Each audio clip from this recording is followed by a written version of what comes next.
നമ്മുടെ ക്ലിനിക്കുകളിൽ പൊതുവായിട്ട് സ്ത്രീകൾ പറയുന്ന ഒരു കംപ്ലൈൻ്റ് ആണ് എന്ത്, ബാക്ക് പെയിൻ നല്ലോണം വരിക എന്നുള്ളത്.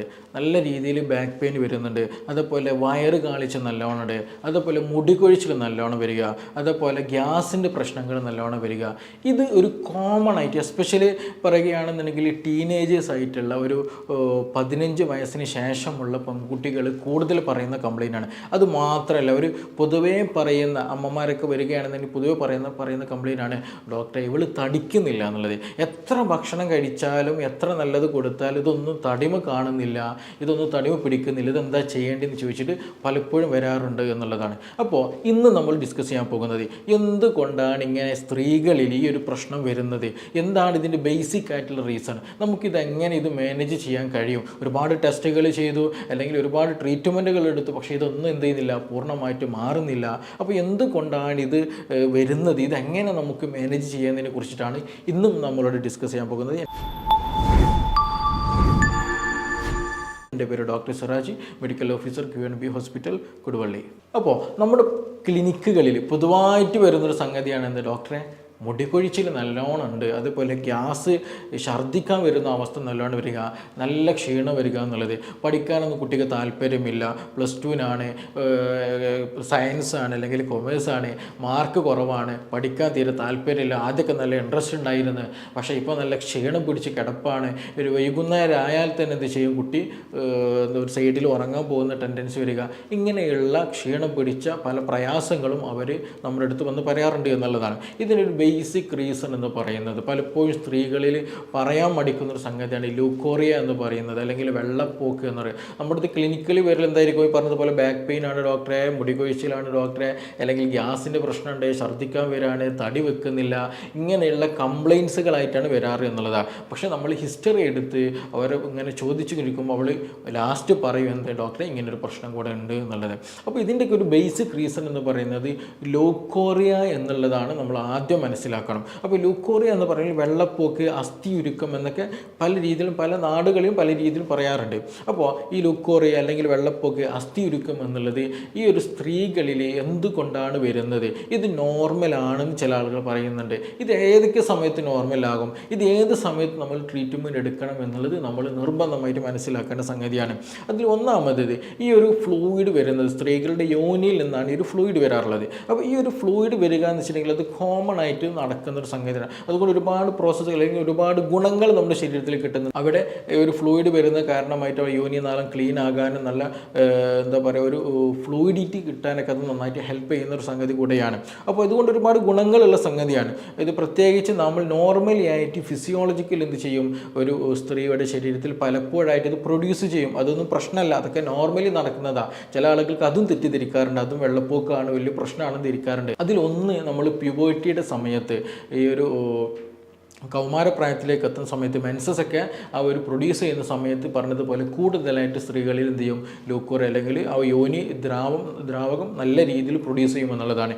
രണ്ടാമത്, കോമൺ ആയിട്ട് എന്ത് ചെയ്യും, എല്ലാ മാസവും നമുക്ക് ഈ ഒരു മെൻസസിന് മുമ്പായിട്ട് എന്ത് ചെയ്യും, ഈ പറഞ്ഞതുപോലെ പല ആളുകൾക്ക് എന്ത് ചെയ്യാറുണ്ട്, ഫ്ലൂയിഡ് കൂടുതലായിട്ട് വരുമെന്നുള്ളതാണ്. ചില ആളുകൾക്ക് അതേപോലെ മെൻസസ് നിന്ന് കഴിഞ്ഞാൽ എന്ത് ചെയ്യും, ആ ഒരു 1-2 ദിവസം ഈ പറഞ്ഞതുപോലെ ഈ ഫ്ലൂയിഡ് കൂടുതലായിട്ട് വരുമെന്നുള്ളതാണ്. ഇനി അതേപോലെ തന്നെ എന്ത് ചെയ്യും, ഇതിൻ്റെ ഇടയിൽ ഇൻ ബിറ്റ്വീൻ ആയിട്ട് ഒരു ചില സമയത്ത് ഉണ്ടാകാറുണ്ട്. എസ്പെഷ്യലി ഈ ഒരു അണ്ടം റിലീസ് ചെയ്യുന്ന സമയത്ത്, സ്ത്രീകളുടെ അണ്ടാശയത്തിൽ നിന്ന് അണ്ടം റിലീസ് ചെയ്യുന്ന സമയത്ത് എന്ത് ചെയ്യും, ഈ പറഞ്ഞതുപോലെ യോനി ഭാഗത്തുനിന്ന് കൂടുതലായിട്ട് ഫ്ലൂയിഡ് വരും എന്നുള്ളതാണ്. ഇനി അതേപോലെ തന്നെ ഈ സെക്ഷൽ ഇൻ്റർകോഴ്സിലേക്ക് വരുന്ന സമയത്ത്, സെക്സിനോട് കൂടുതൽ താല്പര്യം വരുന്ന സമയത്ത്, ബന്ധപ്പെടുന്നതിന് മുമ്പായിട്ടും ഈ പറഞ്ഞതുപോലെ ആ സെക്ഷൽ അറോസൽ വരുന്ന കാരണമായിട്ട് പറഞ്ഞ പോലെ എന്ത് ചെയ്യും, ആ ഒരു യോനി ഭാഗത്തുനിന്ന് കൂടുതലായിട്ട് ദ്രവം വരും എന്നുള്ളത് തന്നെയാണ്. അപ്പോൾ ഇതെല്ലതും എന്താണ്, കോമൺ ആയിട്ട് അല്ലെങ്കിൽ ഫിസിയോളജിക്കലി ഒരു സ്ത്രീക്ക് ഉണ്ടാകുന്ന യോനി ദ്രവങ്ങളാണ്. അതൊന്നും എന്തല്ല നമ്മൾ മെഡിസിൻ കഴിക്കേണ്ടതോ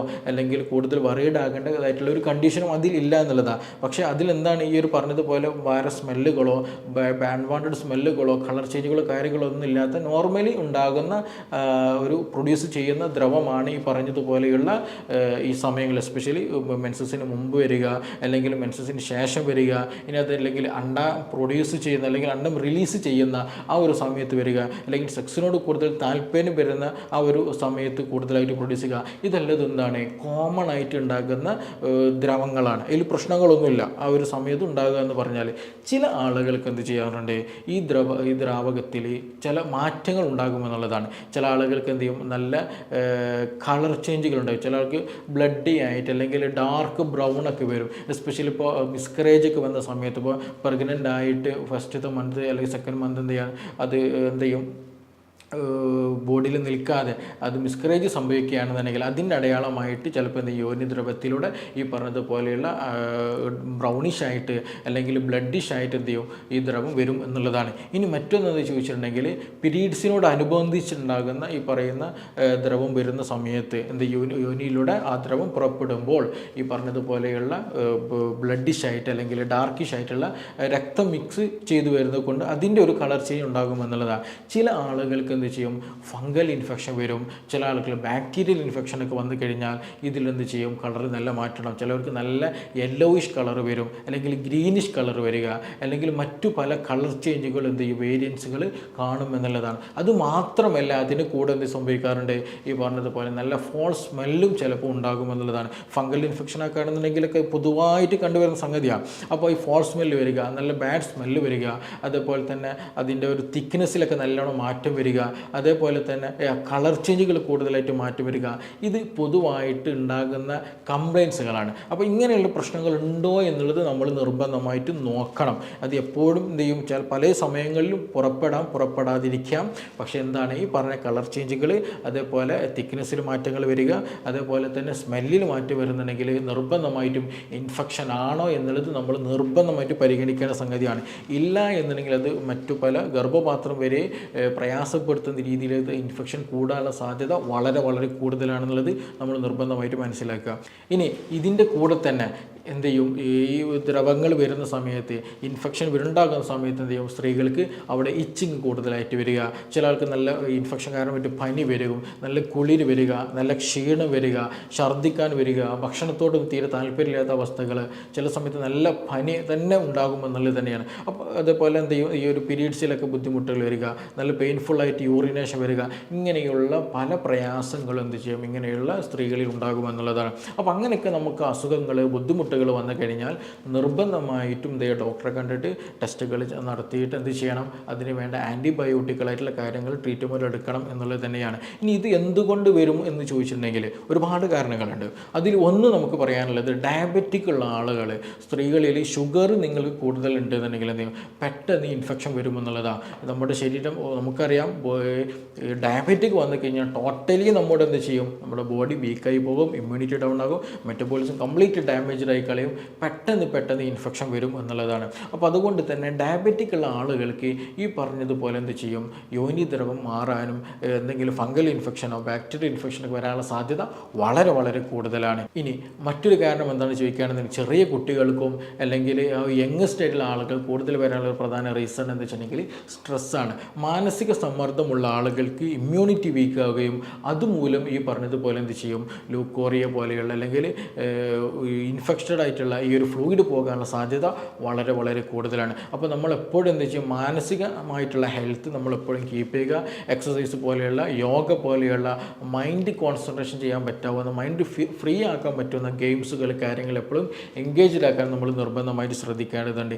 ഇല്ല എന്നുണ്ടെങ്കിൽ ഇത് അഡിക്വേറ്റ് ആയത് എന്ത് ചെയ്യും, ഇത് വന്നുകൊണ്ടിരിക്കുന്നുള്ളതാണ്. പ്രത്യേകിച്ച് ഇത് വന്നു കഴിഞ്ഞാൽ സ്ത്രീകൾ ഇത് പുറത്ത് പറയില്ല, അവർക്കിത് പറയാൻ പലപ്പോഴും മടി ഉണ്ടാകും എന്നുള്ളതാണ്. അപ്പോൾ നമ്മളങ്ങനെ ഒരിക്കലും മടി കാണിക്കേണ്ട സംഗതിയൊന്നുമല്ല. ഇത് എന്താണെന്നുള്ളത് ഫൈൻഡ് ഔട്ട് ചെയ്തിട്ട് അതിന് വേണ്ട ട്രീറ്റ്മെൻറ്റ് നിർബന്ധമായിട്ട് എടുക്കുക തന്നെ വേണം. അപ്പോൾ ഈ സ്ട്രെസ്സ് കാരണമായിട്ടും ഡയബറ്റിക് കാരണമായിട്ടും ഈ പറഞ്ഞ ആളുകൾക്ക് എന്ത് ചെയ്യും, ഈ പറഞ്ഞ ബുദ്ധിമുട്ടുകൾ ഉണ്ടാകാനുള്ള സാധ്യത വളരെ വളരെ കൂടുതലാണ്. ഇനി ചില ആളുകൾക്ക് എന്ത് ചെയ്യും, പ്രഗ്നൻസിയുടെ സമയത്തും ഈ പറഞ്ഞതുപോലെ ഫ്ലൂയിഡിറ്റി വരാറുണ്ട്. അതേപോലെ തന്നെ എന്തെങ്കിലും കോൺട്രസെപ്റ്റീവ് ഉപയോഗിച്ചിട്ടുണ്ടെങ്കിൽ, എസ്പെഷ്യലി കുട്ടികളൊന്നും കോപ്പറേറ്റീവ് പോലെയുള്ള എന്തെങ്കിലുമൊക്കെ ഉപയോഗിച്ചിട്ടുണ്ടെങ്കിൽ, ഡിവൈസുകൾ ഉപയോഗിച്ചിട്ടുണ്ടെങ്കിൽ ഈ പറഞ്ഞതുപോലെ എന്ത് ചെയ്യും, അൺവാണ്ടഡ് ആയിട്ടുള്ള പല സമയങ്ങളിലും ഈ ഫ്ലൂയിഡ് വരും. അതിൽ ചിലപ്പോൾ ഇൻഫെക്ഷൻ ഇൻഫെക്ഷൻ വരണം എന്നൊന്നുമില്ല, നോർമലായിട്ട് തന്നെ എന്ത് ചെയ്യും വരും. അതേപോലെ ഹോർമോണൽ തെറാപ്പീസ് ഒക്കെ എടുക്കുന്ന ആളുകളൊക്കെ ഉണ്ടെങ്കിൽ അവർക്കും ഇതുപോലെയുള്ള ബുദ്ധിമുട്ടുകൾ ഉണ്ടാകുമെന്നുള്ളതാണ്. അതൊക്കെ പക്ഷേ എന്താണ് കോമൺ ആയിട്ട് വലിയ മെഡിസിൻ എടുത്തൊന്നും കഴിക്കാതെ തന്നെ നോർമലാകാവുന്ന കണ്ടീഷൻ തന്നെയാണ്, വലിയ പ്രശ്നങ്ങളൊന്നുമില്ല.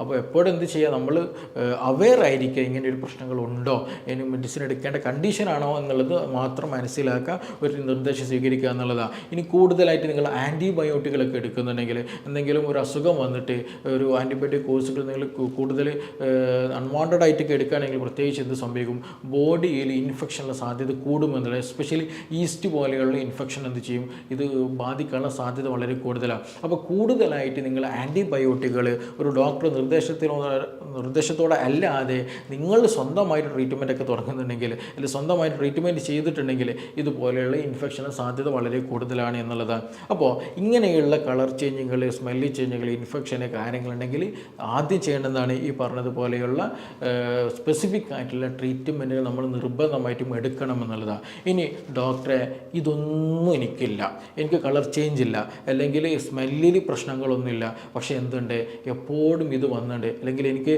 സെക്ഷൽ എപ്പോഴും അറൂസലില്ല, അല്ലെങ്കിൽ എപ്പോഴും പീരീഡ്സ് അല്ലാത്ത സമയത്ത് വരുന്നുണ്ട്, എപ്പോഴും ഈ പറഞ്ഞതുപോലെ ഫ്ലൂയിഡ് വരുന്നുണ്ട്. ചില ആളുകൾ പറയാറുണ്ട് ഡോക്ടർ എനിക്ക് നിസ്കരിക്കുന്ന സമയത്ത് പ്രയാസമാണ്, എപ്പോഴും ഇന്നർവെയർ മാറ്റിക്കൊണ്ടിരിക്കേണ്ട ഒരു അവസ്ഥയാണുള്ളത് എന്നുള്ളത് കോമൺ ആയിട്ട് പറയുന്നൊരു സംഗതി തന്നെയാണ്.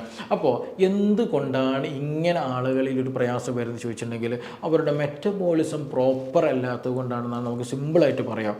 മെറ്റബോളിസം പ്രോപ്പർ ആയിരിക്കില്ല. ഇങ്ങനെ വരുമ്പോഴാണ് ഒരു നമ്മളെടുത്ത് വന്ന് പറയാം ഡോക്ടറെ കണ്ണെല്ലാം കൂടി ഉള്ളിൽ പോയിക്കണേ, ഇവിടെ എല്ലാം കൂടി ഡാർക്ക് കളർ വരുന്നുണ്ട്, സ്കിന്നെല്ലാം കൂടി ചുക്കി ചുളിയുന്നുണ്ട്, ഗ്യാസിൻ്റെ പ്രശ്നം നല്ലോണമുണ്ട്, മുടി പൊട്ടുന്നു, മുടി കൊഴിയുന്നു, താരൻ്റെ പ്രശ്നമുണ്ട്, ബാക്ക് പെയിൻ്റെ പ്രശ്നമുണ്ട്, മൂത്രമൊഴിക്കുന്ന സമയത്ത് വീണ്ടും മൂത്രം ഒഴിക്കാനുള്ള ടെൻഡൻസി വരുന്നു, ഇങ്ങനെയുള്ള ഒരുപാട് പ്രശ്നങ്ങൾ പറയാറുണ്ട്. ഉറക്കത്തിന് കുറവുണ്ടായിരിക്കും, ടെൻഷൻ കൂടുതലുണ്ടായിരിക്കും, ഇങ്ങനെയുള്ള പല പ്രശ്നങ്ങളും അവർ പറയുമെന്നുള്ളതാണ്.